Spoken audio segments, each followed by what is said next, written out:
what they're building. They can add to what they're building. And it may not be you, but it's nothing against you. So you walk into the office, every college coach, every college team, they have a board, right? They have a board on the wall. It has their current players, what their positions are, and what year they are in school. So like depending on the seniors, what positions are they losing are the positions they're looking for. So you guys may like a school and say, this is the school I want to go to. You may be good enough to go there, but that's not what they're looking for. So a lot of people get turned off by recruiting. Why they're not recruiting me? Or they all have in their mind already what they're looking for, depending on what they have on their team, on their roster, what they have coming in, what they have leaving. And they're trying to balance that off. But one thing that coaches do look for when they walk into a gym is attitudes. What's that player's attitude? Is he coachable? If I bring him into my gym, do I have to worry about him being a knucklehead and disrupting practice? Coaches spend a lot of time on practice plans and trying to teach the game. They don't want to spend time on an individual player trying to get him to get on the same page as everybody else, right? They're looking over at the bench. What's his attitude? Is he encouraging his teammates? Is he funding the coach? Is he up cheering? And we're looking for the guys who are playing really good defense, guys who communicate, who talk the game, guys who lift their other teammates up. Because at this point, guys, all of you guys can play. All you guys are at the same level, right? And once I get you into my practice, the whole thing is about me helping your shot get better. We're all going to have individual instructions 2 or 3 times a week where we're helping you become a better basketball player. Where we're helping you become a better basketball player. So it's about like, is he going to fit into what I'm trying to do? Is he going to enhance my practices? Is he going to push players to be better? Is he going to come in here and be the hardest working player? Because, you know, if you're the hardest working player and you come to a school, you're going to push other players to work hard because they're going to be like, coach really likes that guy. He plays hard. I need to get my stuff together. So think about that. When you're in a game and your coach takes you out of the game for whatever reason, and you give an attitude or whatever, I know it sounds basic. Coaches, they see that. They see it and they remember it. Because no one wants to deal with that. And even for some of the parents, like, it's great to support your kids. It's great. We know you guys have a lot of passion for your kids. And you guys want your kids to be successful. But coaches do not like when parents are screaming during the games. Now, I'm going to tell you the difference. Like, if they're, why'd you take him out? Put him in the play. Put him in the game. He's having a great game. Put him back. Like those, because you know what the college coaches are thinking? That's going to be me. That's going to be me. If I take him out of the game, that's going to be me. I'm not trying to deal with that. I have enough stuff to deal with. And trust me, a lot of coaches think they do not want to deal with parents who think their kids are, you know, better than what they really are. And I'm not saying that to turn you guys off, or I'm just trying to be real with you. It's great to support your kids and cheer them on, but just know, if you're screaming on the refs, or if you're on the coaches about bad plays, or if you're talking about some other player because he plays the same position as your kid and he's getting more minutes, or coaches see that and they take that into account. They take that into account. And, just before I open it up, so give you guys a chance to ask questions for the parents or our younger people. Guys, don't over or undersell yourselves. And what I mean by that is, we all have schools that we want to recruit us, right? We all have schools that we want to recruit us and we would love to go and play for. But also have a real sense or a real evaluation of your game. right? Don't go to a place that does not fit your game, right? Playing college basketball is very important that you play for a coach who believes in you, and the vice versa, that you believe in that coach, and that he's going to be able to push you and get the best out of you, right? It's really important. It's really important. Also, playing for a coach that plays best the style of play. The way you play has to fit their style of play. You can see yourself playing in that system, playing in that system. Now, obviously, if we're talking D2 and D3 schools, obviously the education is most important because you want to go someplace where you have a great education, maybe you can get the best financial aid, or it's really, then it goes academics, coaches, style of play. But don't oversell or undersell yourselves. Have a real sense of the level that you can play at. The level that you can play at. You know, one thing that since I came to Boston in 1998, I believe, 1998. When I was in college, I played with a guy who was from Boston. I'm not sure if you guys know this name. We're getting older now. But Wayne Turner. Wayne Turner was a college teammate, still a very good friend of mine. And one thing that was a shock to me with East Coast basketball, especially here in the Northeast, is the amount of, I hope I'm not making anybody mad, or the amount of kids that go to prep schools. The amount of kids that go to prep schools thinking that that's going to help them get college basketball looks. That's the biggest misconception I've ever seen in my life. Are these all college coaches over here? No? No experience? Would you agree with me on that? That is the biggest misconception that I've ever seen.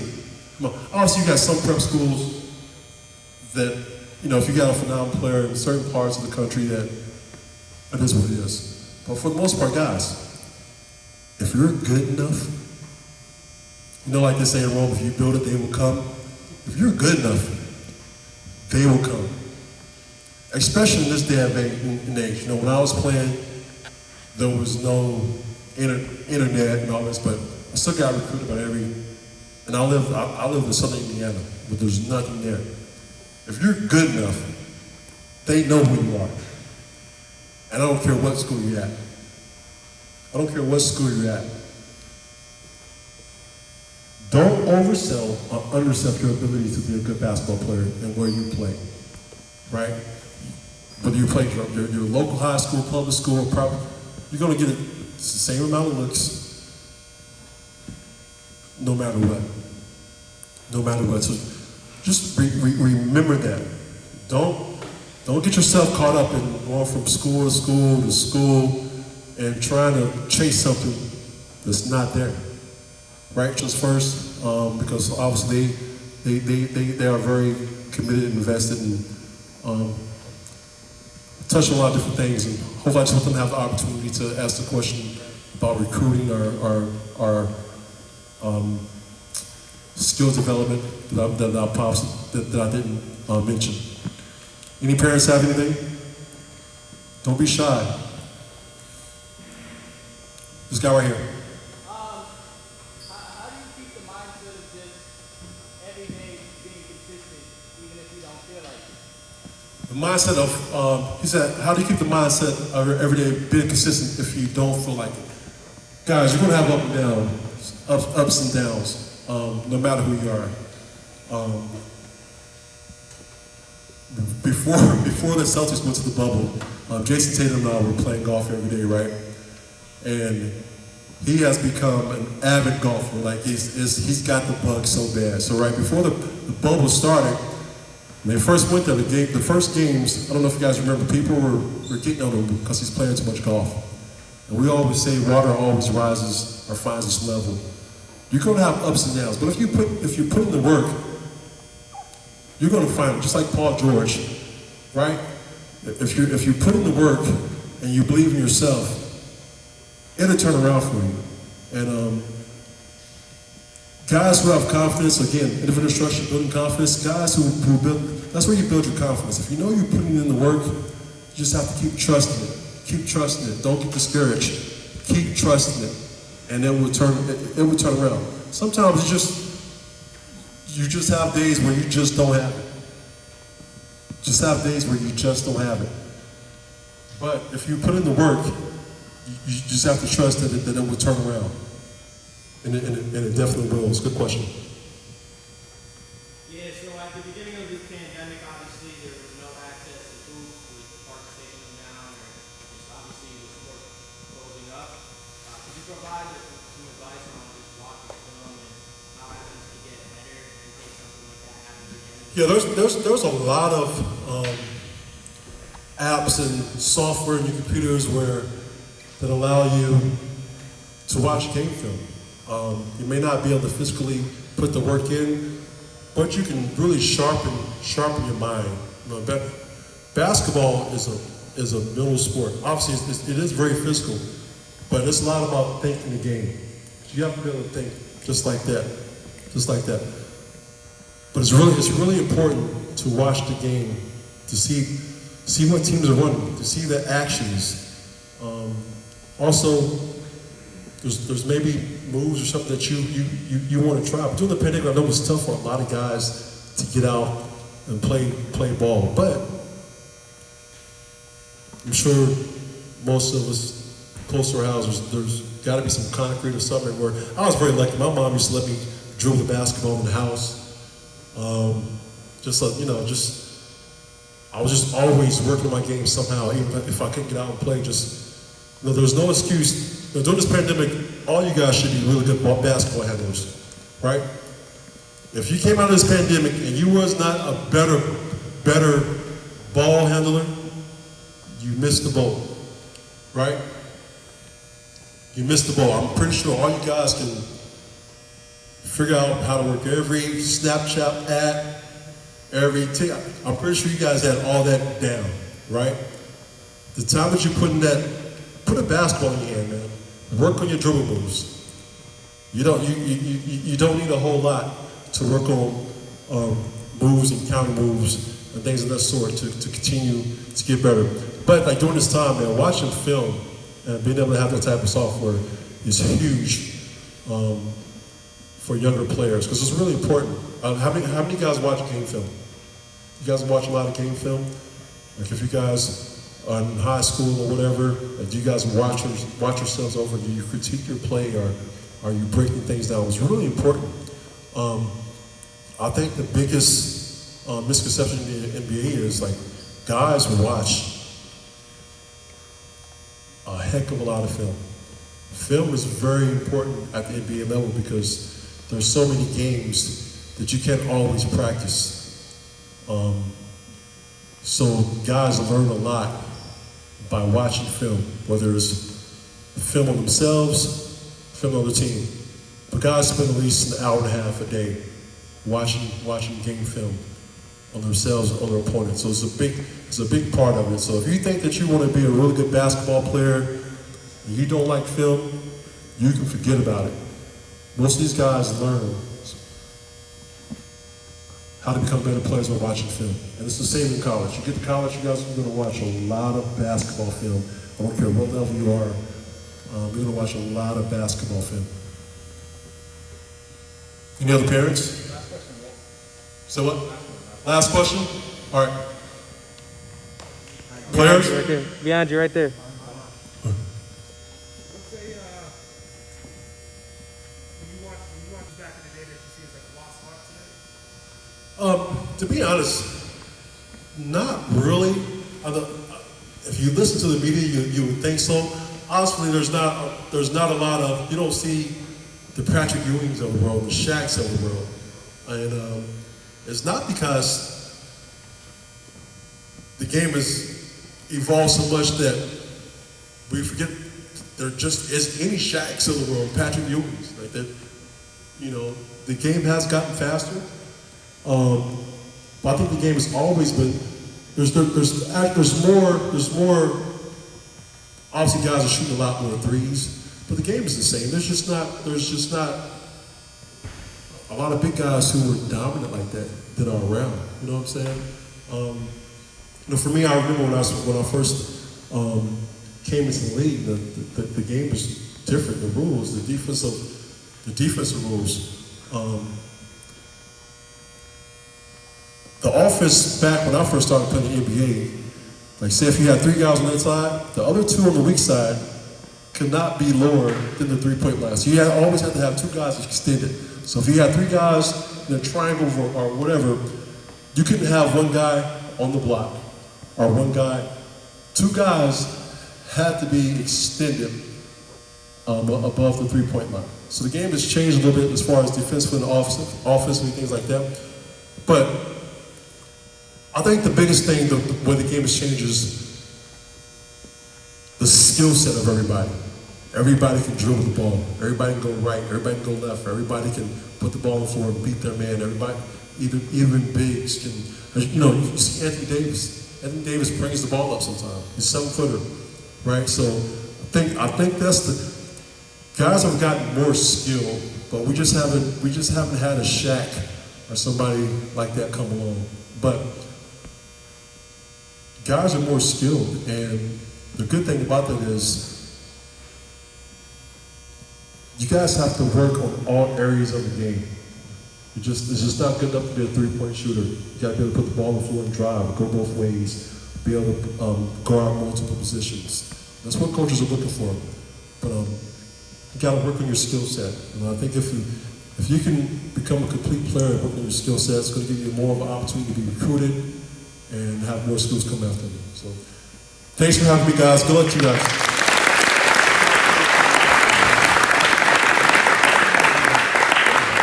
One more time for Walt. One more time for Walt McCarty.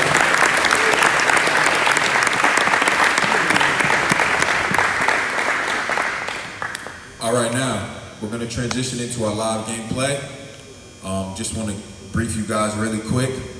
At this moment, can I have all coaches? All coaches, can you meet Kylie in the corner? All coaches? Yep, our staff, EYR staff.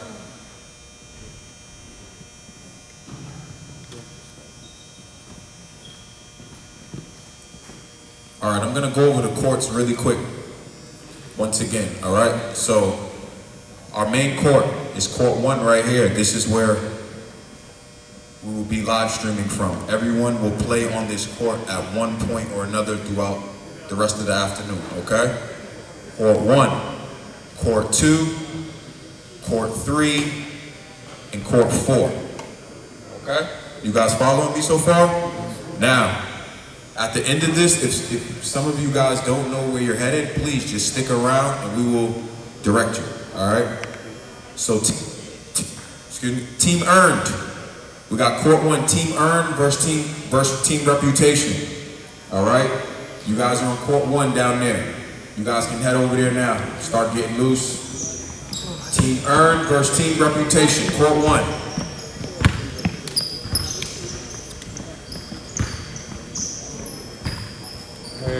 Heard it. Court 2, which is here. Court 2, team unleashed against team inner greatness. Stay here. Court 3, straight ahead. Team grind versus team persistence. Oh, my legs. And then court 4, team legendary against team success. My legs. Legendary versus team success. Let's jump into 2 lines, ladies. Fellas, let's jump into 2 lines, fellas. My legs hurt. My legs hurt. I was sitting down for too long. My legs hurt. No, listen, we was outside talking. I like her, man. She's cool as hell. Nah, she's the GOAT, like. And she's not that young, too. She's What's 22. locked in the hair? Shoot, if you know who her mother is, she seems like she got a lot of greatness from her mother. Her original title was Traumatic Brain Injury Rehab Specialist. long as you play basketball, you don't. Nah, I heard that at the beginning, but when she said that, all I heard was 120K a year. Minimum.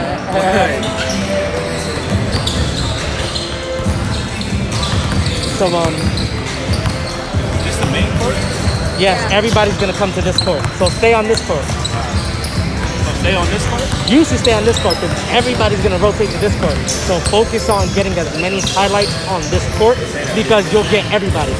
Everybody has to come here. Mine right there. So mine should always be right there. Whoever you want to be live, gotta be right there. So mine should always be right there, unless you're having that set up. That's you right here. Yeah, I'm this or that. As long as this video saved, we'll be good because we got a lot of video throughout the day. The biggest thing is where's the video? Oh, it's over there now. Okay. Oh. Let's be ball? Yeah, my knees, my legs hurt from sitting down for that long, bro. No, I can't listen to that. I was moving around. See how Mark set that up with the question for him to say that video is not important. My God. Some of these people don't feel like filming is that important. So I'm like, bro, like. What you talking to kids? Yeah, I'm like, you know what I mean? Like, Like, young, bro. that's what I'm saying. I'm like, yo, But like. this is why we're able to, working with these guys, we can get them to understand that. They're gonna have to learn, bro. Because at the end of the day, if you want to make sure they're gonna be missing out. That's what I was saying. Like, bro, what you mean? Like,